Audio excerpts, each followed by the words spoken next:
नमस्कार दोस्तों, इस लॉकडाउन क्लास में प्रदीप सोनिया आप सभी दोस्तों का स्वागत करता है। मुझे इतनी वीडियो बनाते हो गया, लेकिन मैंने कई बार आप लोगों को वर्क दिया ताकि मुझे ये पता चल सके कि मेरे द्वारा बनाई गई वीडियो आप लोगों को समझ में आ रही है या नहीं आ रही है। तो मुझे लगता है कि आप लोगों का उसका आंसर देना चाहिए ताकि मुझे ये भी लगे कि नहीं, आप लोग घर में बैठकर इस लॉकडाउन क्लास का आप लुत्फ उठा पा रहे हैं। लेकिन मुझे बहुत दुख हुआ कि आप लोग वीडियो देख रहे हैं, नोट्स बना रहे हैं, लेकिन क्वेश्चंस का आंसर नहीं दे रहे हैं। तो मैं चाहूँगा कि आप लोग जो भी क्वेश्चंस मैं यहाँ दे रहा हूँ उन क्वेश्चंस का आंसर आप प्लीज़ रिप्लाई करें ताकि मैं आप लोगों को और क्वेश्चन दे सकूँ और आप लोगों की तैयारी करवा सकूँ।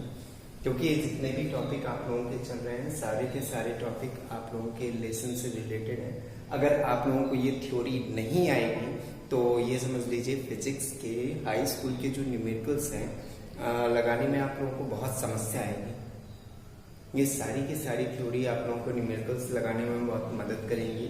सो प्लीज़ मैं चाहूँगा कि मेरे द्वारा दिए गए जितने भी क्वेश्चंस हैं आप उनका आंसर दीजिए ताकि मैं आप लोगों को और अच्छी तैयारी करवा सकूं। तो चलिए शुरू करते हैं। क्लास 10th का अगला टॉपिक यहाँ मैं डाल दूँ। क्लास 10th का अगला टॉपिक है reflection and refraction of light. का अगला टॉपिक जो चल रहा है वो है उत्तल दर्पण। ध्यान रखिएगा कॉन्वेक्स मिरर। ध्यान रखिएगा उत्तल दर्पण, कॉन्वेक्स मिरर। उत्तल दर्पण हम किसे कहते हैं? ध्यान रखिएगा उत्तल दर्पण हम किसे कहते हैं। तो इसमें याद करने वाली कोई भी बात नहीं है, बस थोड़ा समझना है। तो ध्यान रखिएगा उत्तल दर्पण। उत्तल दर्पण क्या है? तो उत्तल दर्पण ऐसा दर्पण जिसकी सतह उभरी हुई रहती है। ध्यान रखिएगा जिसकी सतह उभरी हुई रहती है और उभरी हुई सतह किसका काम करती है? परावर्तन का कार्य करती है। ध्यान रखिएगा ये आपतित किरण हो गई और ये परावर्तित किरण। ठीक है, तो ध्यान रखिएगा उत्तल दर्पण किसे कहते हैं? जिसकी उभरी हुई सतह होती है और वो परावर्तन का कार्य करती है। और दबी हुई सतह पर, ये जो अंदर की सतह है, जो दबी हुई सतह है उस पर क्या होती है? पॉलिश होती है, जिसे हम क्या कहते हैं? उत्तल दर्पण कहते हैं। ध्यान रखिएगा ऐसी सतह जो उभरी हुई हो। ध्यान रखिएगा ऐसी सतह जो उभरी हुई हो। ये सतह हमारी उभरी है तो यह सतह हमारा क्या करेगी? परावर्तन का कार्य करेगी। और ये देखिए ये दबी हुई है ना, तो इसमें क्या होगा? इसमें पॉलिश होगी। तो वह सतह जो उभरी हुई होती है वो परावर्तन का कार्य करती है और दबी हुई सतह किसका काम करती है? दबी हुई सतह में पॉलिश होती है। ठीक है, तो ध्यान रखिएगा उत्तल दर्पण किसे कहते हैं? गोलीय दर्पण का वह परावर्तक तल बाहर की ओर उठा रहता है। ध्यान रखिएगा बाहर की ओर उठा रहता है तथा दबी हुई पृष्ठ पर पॉलिश होती है, जिसे हम उत्तल दर्पण कहते हैं। ऐसा दर्पण जिसकी उभरी हुई सतह पर पॉलिश होती है और दबी हुई सतह किसका काम कर उभरी हुई सतह परावर्तन का कार्य करती है और दबी हुई सतह पर क्या होती है? पॉलिश होती है, उसे हम क्या कहते हैं? उत्तल दर्पण कहते हैं। अगला टॉपिक है हमारा अवतल दर्पण। ध्यान रखिएगा कॉनकैव मिरर। ये क्या है? Convex mirror. और ये क्या है? कॉनकैव मिरर। अवतल दर्पण क्या है? तो जस्ट इसका अपोजिट ले लेते हैं। उत्तल दर्पण का जस्ट अपोजिट। उत्तल दर्पण में क्या था कि उभरी हुई सतह परावर्तन का कार्य कर रही थी और दबी हुई सतह पर पॉलिश थी, है ना। तो अब अवतल दर्पण में क्या होगा? तो इसका जस्ट अपोजिट कर देते हैं। तो अपोजिट अगर करेंगे तो क्या हो जाएगा कि इसकी दबी हुई सतह परावर्तन का कार्य करेगी और उभरी हुई सतह क्या होगा? उभरी हुई सतह पर पॉलिश हो जाएगी। ध्यान रखिएगा इसकी दबी हुई सतह परावर्तन का कार्य करेगी और उभरी हुई सतह क्या होगा? उभरी हुई सतह पर पॉलिश होगी। ठीक है, जिसे हम क्या कहते हैं? अवतल दर्पण कहते हैं। ऐसा दर्पण जिसकी दबी हुई सतह परावर्तन का कार्य करती है और उभरी हुई सतह पर क्या होती है? पॉलिश होती है, उसे हम क्या कहते हैं? अवतल दर्पण कहते हैं। ओके, तो ध्यान रखिएगा उत्तल दर्पण क्या है? जिसकी उभरी हुई सतह पर पॉलिश होती है, उभरी हुई सतह परावर्तन का कार्य करती है और दबी हुई सतह पर क्या होती है? पॉलिश होती है, उसे हम क्या कहते हैं? उत्तल दर्पण कहते हैं। अवतल दर्पण क्या है? जिसकी उभरी हुई सतह पर पॉलिश होती है और दबी हुई सतह परावर्तन का कार्य करती है, उसे हम क्या कहते हैं? अवतल दर्पण कहते हैं। ओके, अगला आता है दर्पण का ध्रुव। दर्पण का ध्रुव क्या है? तो गोलीय दर्पण का परावर्तक पृष्ठ का केंद्रीय भाग, गोलीय दर्पण का परावर्तक पृष्ठ का केंद्रीय भाग, ठीक है, इसका जो हम केंद्रीय भाग लेंगे, ठीक है, गोलीय दर्पण का परावर्तक तल का केंद्रीय भाग, ये क्या कहलाता है? ध्रुव कहलाता है। क्या कहलाता है? ध्रुव, ठीक है। तो ध्यान रखिएगा गोलीय दर्पण के परावर्तक पृष्ठ का, ये परावर्तक पृष्ठ हो गया है ना, परावर्तक पृष्ठ के केंद्रीय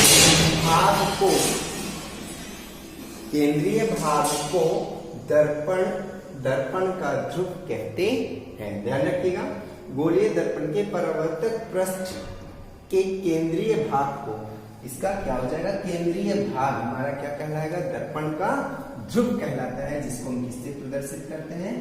P से प्रदर्शित करते हैं। इस ध्रुव को हम किससे प्रदर्शित करेंगे? P से। ध्यान रखिएगा। इसके बाद आता है वक्रता केंद्र। वक्रता केंद्र क्या है? सेंटर ऑफ कर्वेचर क्या है? तो गोलीय दर्पण कांच के जिस खोखले गोले का भाग होता है, गोलीय दर्पण कांच के जिस खोखले गोले का भाग होता है, ठीक है। तो अगर हम ये सर्किल बनाए तो यहां से हम लोग पॉइंट रखकर और प्रोट्रैक्टर से बनाना पड़ेगा, है ना। तो ध्यान से सुनिएगा, गोलीय दर्पण कांच के जिस खोखले गोले का भाग होता है उसका केंद्र,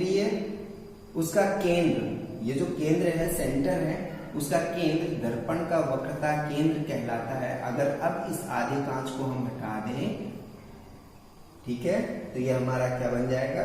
वक्रता केंद्र बन जाएगा, ठीक है। ये हमारा क्या बन गया? वक्रता केंद्र। वक्रता केंद्र कहते हैं जिसे हम किससे प्रदर्शित करते हैं? इसको हम किससे प्रदर्शित करेंगे? C से। इससे C से। ध्यान रखिएगा, ठीक है। गोलीय दर्पण जिस खोखले गोले का भाग होता है उसका केंद्र दर्पण का वक्रता केंद्र कहलाता है, जिसको हम किससे प्रदर्शित करते हैं? C से प्रदर्शित करते हैं। ओके। इसके बाद आता है वक्रता त्रिज्या। तो ध्रुव वक्रता त्रिज्या क्या है? तो ध्यान रखिएगा दर्पण के ध्रुव से, दर्पण का ध्रुव कहाँ है? अभी मैंने ऊपर बताया हुआ था कि गोलीय दर्पण का परावर्तक पृष्ठ का केंद्रीय भाग हमारे दर्पण का ध्रुव कहलाता है।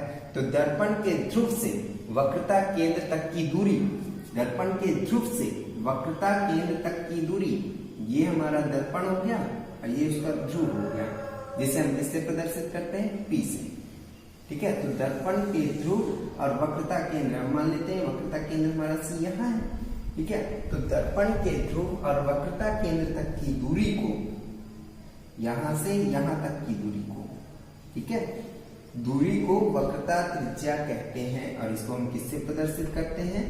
R से। ध्यान रखिएगा दर्पण के ध्रुव और वक्रता केंद्र तक की दूरी हमारी क्या कहलाती है? वक्रता त्रिज्या कहलाती है, जिसको हम किससे प्रदर्शित करते हैं?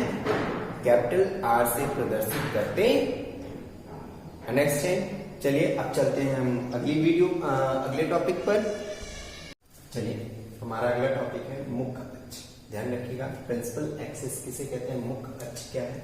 तो मुख्य अक्ष ध्यान रखिएगा दर्पण के ध्रुव से, ये अगर हम कोई दर्पण ले लें, ठीक है, कौन सा दर्पण मैं बना रहा हूं आप लोग बताइएगा, इसको मैं नहीं बताऊंगा, आप लोग बताएंगे कि ये दर्पण कौन सा है, केवल मैंने बना दिया हुआ है, ठीक है, और इसको मैं समझाऊंगा, लेकिन इस दर्पण को मैं नहीं बताऊंगा और आप कमेंट करके बताएंगे कि ये कौन सा दर्पण है। इस दर्पण को आप लोग खुद बताएंगे, ठीक है। तो दर्पण के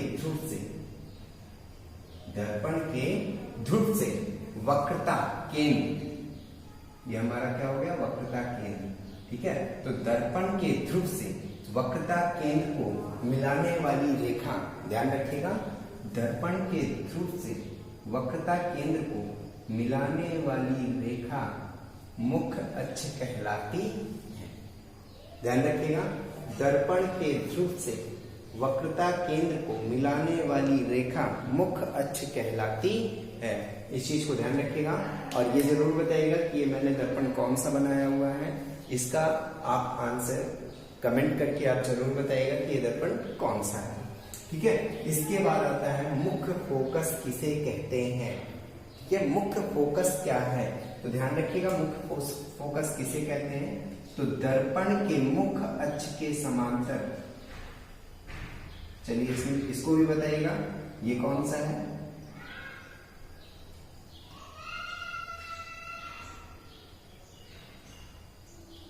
दर्पण के मुख्य अक्ष, अभी मैंने ऊपर बताया मुख्य अक्ष है ना, तो दर्पण के मुख्य अक्ष के समांतर, तो ये मुख्य अक्ष हो गया, इसी के समांतर पैरेलल, जो एक दूसरे को क्या ना करें, आपस में जोड़े ना, मुख्य अक्ष के समांतर होकर जाने वाली रेखा। ठीक है, तो ये देखिए मुख्य अक्ष के समांतर कोई रेखा जा रही है। ठीक है, तो दर्पण के मुख्य अक्ष के समांतर जाने वाली रेखा परावर्तन के पश्चात जैसे ही दर्पण में पड़ेगी, तो दर्पण है, आप लोग जानते हैं मिरर है, और मिरर में कोई लाइट पड़ेगी तो वो उसी मीडियम में वापस लौट जाती है जिस मीडियम में मीडिया से वो आई थी। कल ये चीज मैंने आपको बताई हुई थी, है ना, कि जब दर्पण में पड़ेगी तो वो क्या हो जाएगी, परावर्तित हो जाएगी। तो मुख्य अक्ष के समांतर आने वाली प्रकाश की किरण परावर्तन के पश्चात मुख्य अक्ष के जिस बिंदु से होकर गुजरती है, मुख्य अक्ष यहां पर मैं लिख दूं मुख्य अक्ष, ठीक है, मुख्य अक्ष के जिस बिंदु से, तो हमारी किस बिंदु से होकर गुजरी, ये मुख्य अक्ष के इस बिंदु से होकर गुजरी, है ना, तो मुख्य अक्ष के जिस बिंदु से होकर गुजरती है उसे क्या कहते हैं, मुख्य फोकस कहते हैं। ठीक है, तो ध्यान रखिएगा, मुख्य अक्ष के समांतर आने वाली प्रकाश की किरण परावर्तन के पश्चात मुख्य अक्ष के जिस बिंदु से होकर गुजरती है उस बिंदु को हम क्या कहते हैं, मुख्य फोकस कहते हैं। और इसे हम किससे प्रदर्शित करते हैं, एफ से, इससे एफ से। तो ध्यान रखिएगा, मुख्य अक्ष के समांतर आने वाली प्रकाश की किरण परावर्तन के पश्चात मुख्य अक्ष के जिस बिंदु से होकर गुजरती है उसे हम क्या कहते हैं, मुख्य फोकस कहते हैं। इसके बाद आता है आप लोगों का क्या, फोकस दूरी। फोकस दूरी क्या है, ध्यान रखिएगा, फोकस दूरी किसे कहते हैं। ठीक है, तो फोकस दूरी क्या है, तो गोलीय दर्पण के ध्रुव तथा फोकस के बीच की दूरी। गोलीय दर्पण के ध्रुव, ये ध्रुव हो गया, गोलीय दर्पण के ध्रुव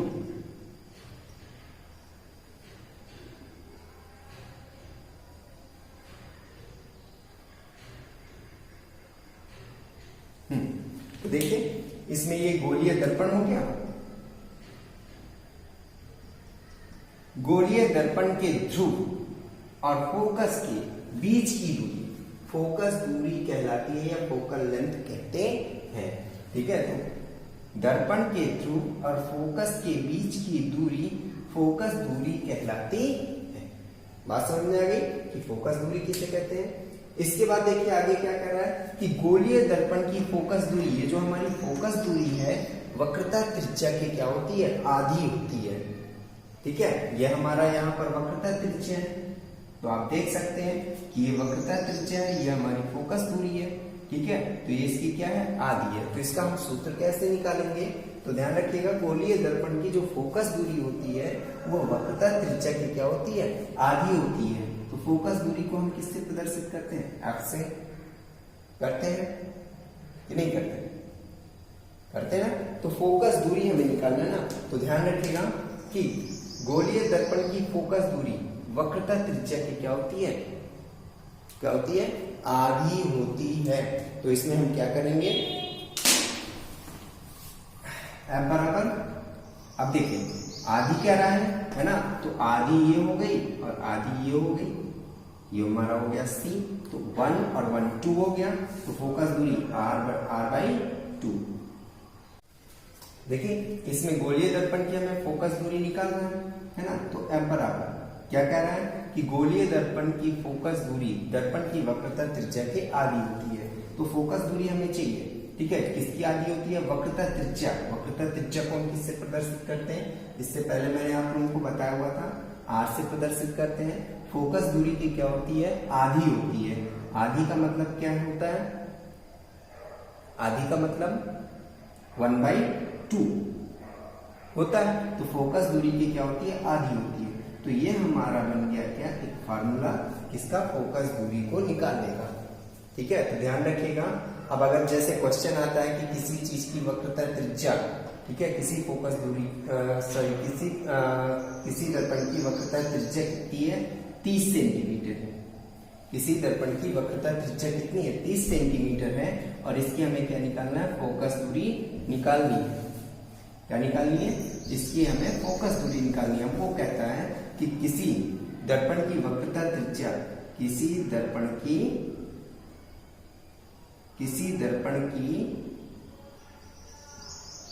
वक्रता त्रिज्या कितनी है,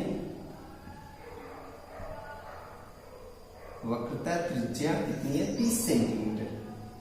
तो हमें क्या निकालनी है, इसकी फोकस दूरी, इसकी फोकस दूरी निकालनी है। क्या होगी,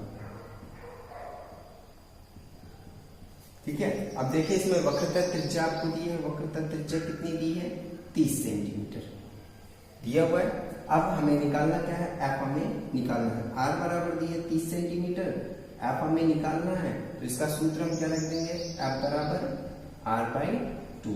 तो एफ बराबर क्या रखा, आर बराबर 30/2, काटा कितना आया 15, एफ बराबर हमारा कितना आ गया 15 सेंटीमीटर, और ये आ गया आपका आंसर। बात समझ में आ गई, मुझे लगता है आप लोगों को ये चीज समझ में आ गई होगी, है ना। तो इसको अगर हमने काट दिया तो एफ बराबर कितना हो जाएगा 15 सेंटीमीटर, और ये आ गया आपका आंसर। ठीक है, इस तरह से हमारे जो न्यूमेरिकल्स हैं ये धीरे धीरे आप देखेंगे कि डेफिनेशंस भी आपको याद हो जाएंगी, और डेफिनेशंस के साथ साथ आपका लेशन धीरे धीरे कब खत्म हो जाएगा पता नहीं चलेगा। लेकिन मैं चाहूंगा कि रोज जो भी मैं क्वेश्चंस आपसे पूछता हूँ, आपको देता हूँ, तो उन क्वेश्चंस के आंसर आप देते रहिए, ताकि मुझे भी पता चले कि नहीं आप लोग तैयारी कर रहे हैं, है ना। और इसी तरह से मैं आप लोगों के साथ लेबर करता रहूँ, और आप मेरा सपोर्ट करते रहें। चैनल को सब्सक्राइब कीजिए, ज़्यादा से ज़्यादा स्टूडेंट्स तक मेरी वीडियो को पहुँचाइए, ताकि वो भी घर में बैठकर अपनी तैयारी कर सके। और मैं चाहूँगा कि मेरे द्वारा दिए गए वर्क को आप हॉनेस्टली करें, और कर उस वर्क को मेरे कमेंट बॉक्स पर डालें। ओके, धन्यवाद, गुड डे।